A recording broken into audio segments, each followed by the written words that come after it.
ये देख सकते हैं आप लोग, ये मेरी पिछली साइड पे खड़ी हुई है 1122 की बाइक। ये पहले मरीज के पास पहुंच जाती है और मरीज को जो ट्रीटमेंट होता है वो देते हैं जी। माशाल्लाह से जी मैं फिर उम्मीद करती हूँ आप सब खैरियत होंगे। अल्हम्दुलिल्लाह मैं भी खैरियत से हूँ। तो माशाल्लाह से आज हम आए हैं सिद्दीक पार्क और रश की सूरत हाल आप लोग देख सकते हैं। आज है ईद का तीसरा दिन और माशाल्लाह से जी हल्ला गुल्ला जारी है। और मुझे यूँ लगता है जैसे ना जितनी भी आवाम है ना सिद्दीक पार्क में टूट पड़ी हो, क्योंकि बहुत ज़्यादा रश है और मौसम भी बहुत अच्छा बना है लिया का, तो इस वजह से भी ज़्यादा रश है। और कुछ वैसे ईद का ज़ोर शोर से रश है सिद्दीक पार्क में। माशाल्लाह VIP झूले आए हैं, तो जी इस वजह से देख सकते हैं आप लोग रश बहुत ज़्यादा और झूले भी बहुत ज़्यादा है। और जो गरीब है वो अपने बच्चों को जो है ना वो ला सकता है। एक जो है ना फीस बहुत ज़्यादा है, इस अकेडमी की फीस बहुत ज़्यादा है, इसलिए तो है ना इंसान सोच समझ के झूले खिलाएगा। इतने सारे झूले अगर बच्चों को दिलवाने लगे ना सारे झूले, तो करते करते तकरीबन 2-3 हज़ार का बिल तो बन ही जाना है। माशाल्लाह से ये बच्चे फुल इंजॉय कर रहे हैं। जाते हैं दूसरी साइड में, वहाँ जाकर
सुन सकते हैं जी। माशाल्लाह से दूर दराज से फैमिली आई हुई है, बच्चे आए हुए हैं, वो भाई सेटअप पे खड़े हैं। मेहरबानी करें आप उनका एहसास काम है। जो भाई दूर से तशरीफ लाए हैं या इधर चौक आजम से आए हैं, उनको सैर भी नहीं करने देते। जब मेहरबानी करें जो सिंगल लोग हैं बच्चों को सैर करने दें यार, आपकी मेहरबानी होगी। आप नैया के अजीब लोग हैं, फैमिलियों को रास्ता दे दें। मेहरबानी करें सामने वाला प्लाट खाली कर दें जहाँ सिंगल लोग हैं। ये वाली आवाम को सुनाई क्यों नहीं दे रहा है बार बार? वो बेचारे चीख कर माइक में बोल रहे हैं कि रास्ता दे दीजिए, रास्ता दे दीजिए, लेकिन फिर भी हमारे लैया वाले जो है ना सुन नहीं रहे हैं। तो मेरी उनसे यही रिक्वेस्ट है कि जब एक दफ़ा आपको कोई काम कोई कुछ बोले ना तो प्लीज़ सुनिया कीजिए, अपने लैया का नाम मत खराब कीजिए।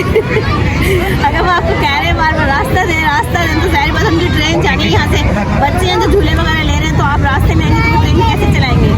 तो माशाल्लाह से देखिए जी फिर दोबारा मुझे आए तकरीबन 5 से 10 मिनट हुए हैं, तो मतलब मैं 1000 पर एक सुन चुकी हूँ कि ट्रेन का रास्ता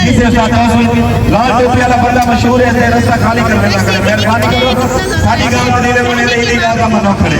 ये लोग नहीं सुन रहे हैं।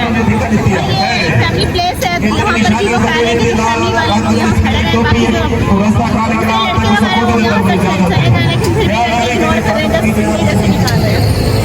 कोई समझ ट्रेन आ गई।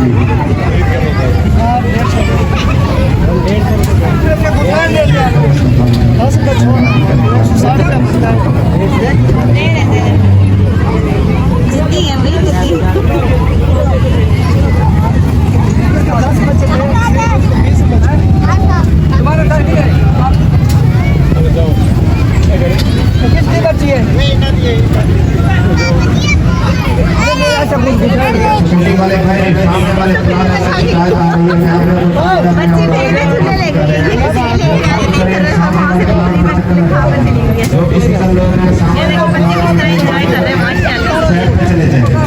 यहाँ पर हमें 5 शिकायतें आ चुकी हैं सामने वाले प्लाट से।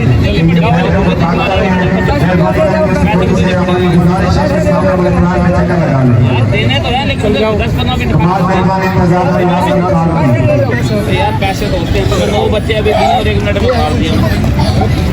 9 बच्चा का हो गया, 10 भी आगे तरफ हाँ चलो ठीक है। गाते जब हद से गुजरता है तो गा लेते हैं। पार्क में गाने गाए जा रहे थे। बच्चों के 150 रुपये लिए और कुछ देर के लिए बच्चों को झूला वगैरह दिया और कुछ कौन लिए। तो थोड़ा सा हम होना चाहिए, थोड़ी सी टाइमिंग ज़्यादा होनी चाहिए जी। तो आज लिया वालों अल्हम्दुलिल्लाह मैं खैरियत से हूँ और आप लोग भी खैरियत से होंगे। तो जी मैं आप सबको यही कहना चाहूँगी कि प्लीज़ जो भाई कह रहे हैं वो उनकी बात मान ले। आप लोग अपने लिया का नाम क्यों बदनाम करना चाहते हैं? मुझे ये बताएं। लिया माल है ना आप लोग, ये मुझे ये बताएं। आवाज भाई के साथ काम करें, आवाज भाई के साथ काम करें। अगर आप लिया माल है तो बात मानिए। आप लोग आवाज भाई के साथ तावन कीजिए और रास्ता क्लियर कीजिए। अपनी फैमिली का ख्याल कीजिए, रास्ता क्लियर कीजिए।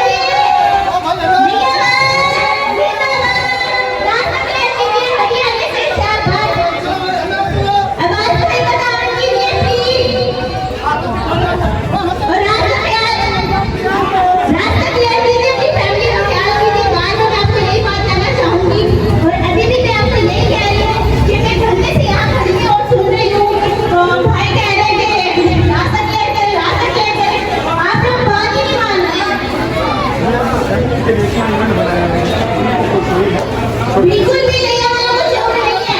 तो इसका मतलब ये है कि मैं खाना तारीफ करती हूँ आप लोगों की। ये लिया वाला जिंदाबाद। तो आप लोग बहुत मानिए प्लीज। ये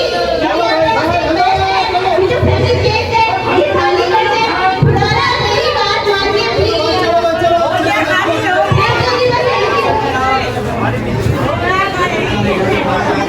साथियों से जो लगा हुआ सिंगल प्लाट खाली करे या सामने वाला प्लाट या मतलब नहीं गाल मांगना है। अच्छा ये सामने वाला प्लाट खाली कर दे। खाली करने इंतजार में जी तो माशाल्लाह से जी नदीम साहब की तबीयत हो गई अचानक से ख़राब। बीपी हाई हो गया, ज़्यादा मतलब रश था इस वजह से। और अब माशाल्लाह यहाँ पर 1122 की गाड़ी खड़ी हुई है तो हम यहाँ चेकअप वगैरह करवाने लगे हैं। और मैं सलाम करती हूँ भाइयों को कि अपनी फैमिली को छोड़ कर ये ईद के दिन जो है हमारे लिए गुजार रहे हैं जी। माशाल्लाह जी देख सकते हैं आप लोग कि आइए जी अंदर पहले चेक करते हैं ट्रीटमेंट वगैरह। क्या हुआ है आपको? चक्कर आ रहे हैं आपको? नदीम साहब का बीपी एकदम पता नहीं लो हो गया कि हाल घंटा हो गया। ये देखिए जी ये मरीज़ जिस भी हालत में होता है ये पहले पहुंचते हैं माशाल्लाह जी। वक्त को ज़ाया किए बगैर ये फ़ौरन से भाई जो होते हैं 1122 वाले ये फ़ौरन से पहुंच जाते हैं। और मतलब कि ये जो होता है ना डॉक्टर से भी ज़्यादा इंसान को ट्रीटमेंट देते हैं। डॉक्टर के पास इंसान बाद में पहुंचता है, पहले ये जो हमारे भाई हैं 1122 वाले पहले इनके पास जाता है। जो छोटी मोटी जो चोट वगैरह होती है और जो इशू इसका होता है ब्लड प्रेशर का तो वो ये चेक करके इंसान को परफेक्ट कर देते हैं। उसके बाद फिर अगर कुछ बड़ा मसला होता है तो हॉस्पिटल जाया जाता है जी। अंदर देख सकते हैं जी आप। ये हमारे दूसरे भाई खड़े हुए हैं इस साइड पे। ये एक ड्राइवर होंगे और एक आप हैं ना? एक इमरजेंसी टेक्नीशियन है, मेडिकल टेक्नीशियन। सही बीपी इनका सही है, बीपी लो हो गया इसी वजह से इनकी तबीयत इस तरह। ये वैसे बहुत अच्छी चीज़ है कि ऐसी जगह पर होना चाहिए। और तकरीबन पुलिस और ये 1122 तो माशाल्लाह से जी ये अच्छा सिस्टम हुआ है कि जहाँ पब्लिक प्लेस ज़्यादा होती है, जहाँ रश ज़्यादा होता है वहाँ ये दो चीज़ें ज़रूर होती हैं कि अचानक मरीज़ की तबीयत ख़राब हो जाए, अचानक कुछ भी हो सकता है। तो सबसे पहले हमारे भाई ये जो है 1122 वाले हमारे साथ तावन करते हैं जी। आइए जी हम आपको एक और चीज़ दिखाते हैं जी। ये देख सकते हैं आप लोग ये मेरी पिछली साइड पे खड़ी हुई है 1122 की बाइक। ये और भी ज़्यादा अच्छी बात है कि रास्ते में बहुत ज़्यादा रश होता है तो बड़ी गाड़ी होती है, निकलने में मसला बन जाता है। जैसे छोटे मोटे मसले हो जाते हैं, बीमार हो जाते हैं लोग, तो ये हमारी गाड़ी है, मतलब ये हमारी छोटी गाड़ी है। तो ये फ़ौरन से पहले मरीज़ के पास पहुँच जाती है और मरीज़ को जो ट्रीटमेंट होते हैं वो देते हैं जी। माशाल्लाह से जी मैं फिर दोबारा कहना चाहूँगी कि मेरे भाइयों को 1122 वालों को मेरा सलाम है जी। वो अपनी फैमिली के साथ ईद नहीं गुजारे, वो हमारे साथ ईद गुजार रहे हैं, हमारे लिए खड़े हैं वो यहाँ पर। जो वक्त उनको अपनी फैमिली को, अपनी बीवी बच्चों को देना चाहिए, वो हमारे लिए यहाँ पर रहकर गुजारे हैं जी। फिर दोबारा कहना चाहूँगी कि सलाम है मेरे इन भाइयों को।